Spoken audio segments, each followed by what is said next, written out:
What is up, everybody? We've got a little 6.5 BC update. Now, I like to say, or they like to say, or some people like to say, you can't know where you're going without knowing where you've been or something like that. So we're going to go back in time, back to when we used to be Wildcatters, right? Because the 6.5 BC is a Wildcat cartridge. So if you want to go back in time and kind of get the history, the storied history of the 6.5 BC, go back to, at least on YouTube here, right after post episode 160.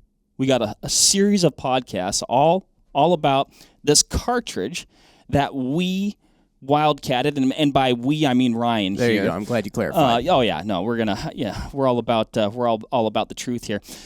So yeah, it's a cartridge that we, as in Ryan, wildcatted here. Did a fair amount of experimentation. Jim, we went on a hunt with it. Oh yeah, we shot some animals with it. They're here today with us. Oh yeah, exactly. There's one over there. There's one over here. Some of these little pronghorn skulls around us. We went on an antelope hunt, so you can watch actually that kind of YouTube video on the main Vortex page. I believe that's where those are. But it was really cool. We saw some progress with it.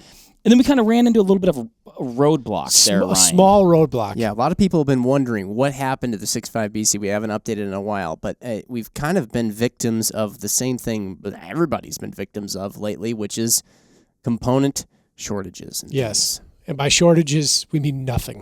Yeah. So where are we at? Right, we've got a lot of stuff on the table here. If you're watching on YouTube, you can see it. If you're not, maybe come check it out. But we got some things that we've been waiting for a while. Yep, and more to come too. So powder availability seems to be getting better, which is really good because one thing from the start with this project is we never had the right powder to begin with, I guess, in my opinion, or at least powders that I wanted to try. A couple people mentioned that even when we did it. Yeah, so used what we had and actually saw pretty promising results. We're a tick over 3,000 feet per second, and we're not even close to loaded to capacity, or at least what we believe the potential capacity of the cartridge is. While still remaining safe. I wanted a slower burning true magnum powder, something like H1000, 7828 shortcut, reloader 26 to reloader 33, somewhere in that ballpark. Just some heavier hitting stuff. Now we have picked up a few things along the way. IMR's 8133, which is similar to some of those aforementioned powders. And then of course the Ramshot Magnum, which it says Magnum in the name. So it's got to be good. Let's start with that one. Yep. So we'll jump into that. A few other things too. We made some dimensional changes to the reamers and to the dies because we ran into some issues with the sizing dies. Again, this is one of one. So, we started with it and enjoyed some success with it, but not... If there's any issues, we have to be our own customer service representatives, and we have to be the product development team and all that, to go back and fix it. Yeah, so we did some dimensional changes to the die and to the reamers. So we got new reamers, got new dies, and then ordered up some new brass to those prints. Now, the one thing kind of stopping us from moving forward with this is the brass hardness. This stuff, as we had mentioned in the earlier podcast, this is machine-turned brass. This is not conventional drawn brass, so it is hard. In fact, so hard that you really can't resize it. But interestingly enough, I fired a case, I reloaded a case, I fired a case without resizing it. And dimensionally, no change. So in some ways, it's like not an issue. Well, it could be an issue, but it also proved to almost not be an issue. Yeah, the problem is every subsequent firing and reworking the brass, we're making it harder, and eventually more brittle to the point that it's going to crack or break, right? Which we want to avoid. So we're going to anneal. I didn't think I'd ever get to this point, but we're going to anneal. We're in a dark place. You've avoided that for a long time. I have. And it's almost a weird temptation, like I don't need that in my life. I don't need that in my life. I don't need that in my life. And now it has gotten to that point in my life. You're being forced into it. Yeah, so what I really worry about is like all the other cartridges that I load and shoot successfully, I'm going to need to anneal now. We're never going to see you again. To catch, and I'll throw this out because I think you did a good job introing this, Mark, but to catch a few people up, if there's new listeners, I just want to point out, so Mark mentioned wildcatting before. Like everything we're talking about here, Mark said, like it's already been discussed in those episodes he mentioned. So like wildcatting, essentially the process of for lack of a better term, developing your own cartridge. That's kind of what it is, but you oftentimes base it off of things that already exist, which we did some of in the 6.5 BC here. But anyway, a lot of the stuff you can get caught back up on. We have a lot of reloading terminologies we're tossing around. We have some great reloading episodes, so go back and check those out. This is like we said, just kind of more of an update for those who are already kind of more keenly aware of what we've done in the past. But yeah. So we're going to anneal. We got one of those on order, from what I gathered, and I mean, what were our biggest roadblocks that we ran into? Component availability was huge, right? And then the ability to actually resize the cases and to do it right, which we just didn't have before. The amount of force required to get that case resized was absurd, to the point where we actually broke a die. Right. Which is not good. We don't want that. The brass was simply not moving back into dimension the way it should have. Then again, it wasn't really moving out of dimension when we were shooting it, which is, again, just a testament of how hard that brass was. And I mean, it is hard. It's like spring steel is what it feels Christmas. like. Yeah. That's crazy. So when we anneal it, we're going to soften it up. We're going to make it malleable. We're going to be able to work it again without work hardening it. Right. And then we're going to be able to do some more fun stuff with it. But the component availability was a huge thing. Right at the time that this original project came to light and we started talking about it, was at the same time you couldn't get powder primers or anything. Right. I mean, even bullets became a challenge to get. Now that has cleared up quite a bit. We're going to try some new projectiles. We've got the 127 Barnes LRX. Oh, fun. Yeah, that'll be a good one. And we're just going to have some more fun with it. So new components, even a new rifle. Those nozzles are shot wonderfully. They shot wonderfully. They shot. But like you said, we've got new bullets to try. We've got new powders to try. We're going to be able to actually, reload the fired cartridges. You were going to talk about the new guns, but why don't we hold up the original. The original. The old original. Yep. These are all, by the way, for those of you who are kind of you're always watching, these are all safe, empty guns. Even the cartridges that appear loaded on the table are actually not real loaded cartridges. So we're going to go here. But, that is the OG. It was, so the 6.5 BC was always developed. It was purpose developed to be a kick butt hunting cartridge. Yep. We're not going for some hyper long range, hyper accurate, competition PRS style cartridge. High volume fire. Yeah, nothing like that. It's solely you're probably going to load up a few of them, take them on a hunt, and the idea is for it to be an absolute laser beam in the field. So anyway, that was what this first gun was kind of built up to do. Bit of a heavy gun. Piggy. Yeah. Mm-hmm. Yeah. We carried it around out there in Wyoming. Luckily, we didn't have to carry it super far at any. Well, I mean, we carried it. A few miles or so. Yeah, a few miles here and there. But that's what we have currently. We have another gun on the table though. Mm-hmm. This one is not chambered in 6.5 BC yet. It is not. No, but strategic in our selection. So we went with the Tikka T3X for this. If anybody's listening to this podcast, I'm like the ultimate Tikka fanboy. A lot of things about this rifle I just absolutely adore and love. Mostly it's lightweight, its trigger is exceptional, its magazine is exceptional. I'm not even a big magazine guy. I like an internal box magazine, a hinge floor plate, something like that. This is a detachable box magazine, but the gun is pretty plug and play. So we selected this gun for this project because they're easy to work with, they're easy to rebarrel, the actions are exceptionally smooth, stellar smooth. They are so smooth. And the triggers are just brilliant. There's good aftermarket support with the stocks. If you want to change the stocks, I actually like the Tikka stocks. Not a lot that needs to change there. And they're affordable too. So when we wanted a base rifle to start this with, we wanted something that was economical. Not we weren't going to go out with a full-blown custom action because we don't know what, how many barrel swaps we're going to have to do with this thing and what other changes are going to have to be made. Hopefully very little. We then got a couple of barrels. I have one of our carbon barrels here that we got from the folks at Excalibur. I also have a steel barrel downstairs. The carbon one is going to be obviously geared towards a little bit lighter hunting weight, with some of the performance advantages that carbon may provide you. So we're excited to get this one reamed and threaded up to fit to that Tikka.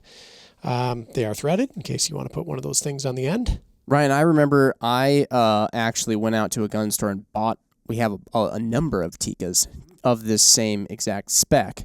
And And I remember that we were searching around. Again, this was at a time when it was very hard to find anything. Yep. And you said to look for a existing Tikka chambered in, and you gave me a caliber. It's been so long, I actually forgot what it was. I thought it was 270. 300 Winchester, 7mm Remington Magnum, any of the Magnum bolt face. Okay, got it. So yeah, it was one of those. And then essentially that means that with our cartridge, the way it was designed, because our it's been so long since we've talked about reloading stuff or wildcatting stuff. What's the butt of the cartridge again? The base head. Case head? Yep. Our case head is the same case head as something. Yes, the 300 Win Mag. Yeah. So we don't need to change any of the bolt, any of the magazine. The only thing that needs to change on this gun is the barrel. And to fit this barrel, the forend needs to be opened up a little bit to accept that larger diameter. Or just a different Or you stock. just put a different stock on or it. a different stock. Right. Yep. Okay, got it. So that was kind of one of the key things with developing our own cartridge was we wanted to develop it in a way that it would be accepting at least of some already existing things. Yep. Instead of having to go completely from square one. That would be pretty wild. We'd be basically it'd be Wildcat, Jim. I guess that's why they call it that. Yeah. But look at how that fits. It just fits right in the magazine. It's just lovely. Our predetermined cartridge overall length for this rifle is going to clear with room to spare and quite a bit of room to spare too. So we might even be able to seat it out a bit further. What did we go for? What did we try to mimic with the cartridge overall length again? I did not want to exceed 3.340. Yeah. And why is that? Because I wanted it to fit in a regular Yeah. magazine. Yeah. Really. Which makes sense. I mean, we're not trying to. Yeah. We want to make something here that's, I guess, high performing. Yep. But practical Yep. at the same time. Yep. And just going back to that Tikka as kind of like the base for, I guess, this more custom version. Doing that allowed us to have just really high quality components that you're getting everything at once. They're all made to work together, and you plug them right in theoretically, and we ought to be good to go. Yeah. Another thing I think maybe we should point out, this project, this is a fun project / process, and this is a learning process. And I think there are a couple folks like, oh, Vortex is coming out with a new cartridge, and why would you do that? There's enough cartridges, and components are short already, and we're here to learn, people. Yeah. Yep. So this is, and hopefully some people can. I know I learned. In fact, I need to relearn everything that I learned before. Like I said, it's been a while since we talked about this. I think I'm going to go back and give those podcasts a listen, Jim. I'm going to pad our numbers a little bit, make us look good. There you go. Couple extra views. I learned a lot, and I've been loading for a long time. It was eye-opening. Yeah. Yep. Weird little things you run into when you're dealing with something that you've actually kind of been creating. Now, I know, Ryan, one of the things that you mentioned, so you mentioned this earlier on in this podcast, and we talked about it a lot in our other podcasts, was that we were shooting just a hair over 3,000 feet per second with this. It's a 6.5 round. There's a lot of people who are like, I don't get it. It's just a 6.5 RPM or a 6.5 PRC or whatever. Why would you do this? So we're still very undergassed. Oh, yeah. Extraordinarily. Yes. So, what all, and we couldn't even do as much testing as we wanted to do for time's sake and also for component's sake. We were short. We needed to have enough rounds to actually go hunting with it. I think we had usably 72 hours. Yes, and I think that we could load 100 rounds. Yeah. That was it. But once. Once. Yes. Yeah. And so, what do we have to do now? Like, are we just going to keep pushing that envelope and just keep going up in small increments? Yep. I'm going to go up in slightly larger increments than I went before. Yeah, we were going only in like half grain increments. I was nervous, pervis. But as you should be. Yeah. That's the responsible way to approach this. So we're gonna make a few bigger jumps. I said we understand what the internal case capacity is, and we understand what theoretically the cartridge should safely hold and then yield in terms of results. We're gonna bump it up a little bit, and again play with some new powders, which is pretty exciting. But it is uncharted territory. There are cases with similar dimensions, but not identical dimensions. So we'll base and then reduce our starting loads using the newer powders on those and just see where it goes. Once we get into the groove of things and we like it, that's what we've got the old test rifle for. We can get some pretty decent, I guess, insight into what the cartridge can do. Some good baseline data. Yep. And then hopefully it translates over into the new rifle without any surprises. Yeah. Yeah. Hopefully. That'd be nice. Yeah. I'm pumped. This is exciting. Like you said, it's uncharted territory. We're not going out here trying to like replace something but it's this is a very neat project. And it leaves super you with neat. a lot of wonder, you know? What I mean? Like Ryan and I have already discussed this, but when all is said and done with this thing, which I guess realistically speaking, the cartridge itself is pretty much done. Yep. We need to fiddle with what we put inside of it. Yeah. But I really want to get a Ruger #1 chambered in the 6.5 BC. It's doable. That's what I want to do. Yeah. That'd be so cool. It makes the most sense. It does.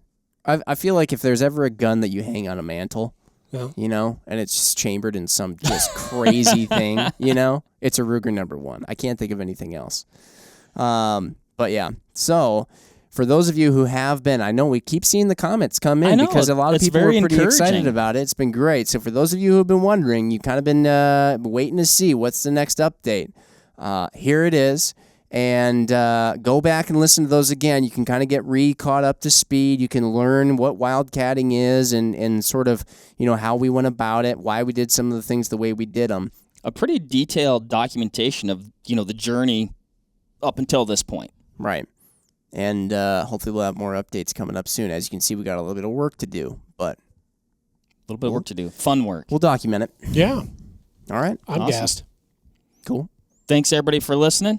There's your 6.5 BC update for now. Right at the 10-minute mark, too. We'll catch you on the next one. See ya. Bye.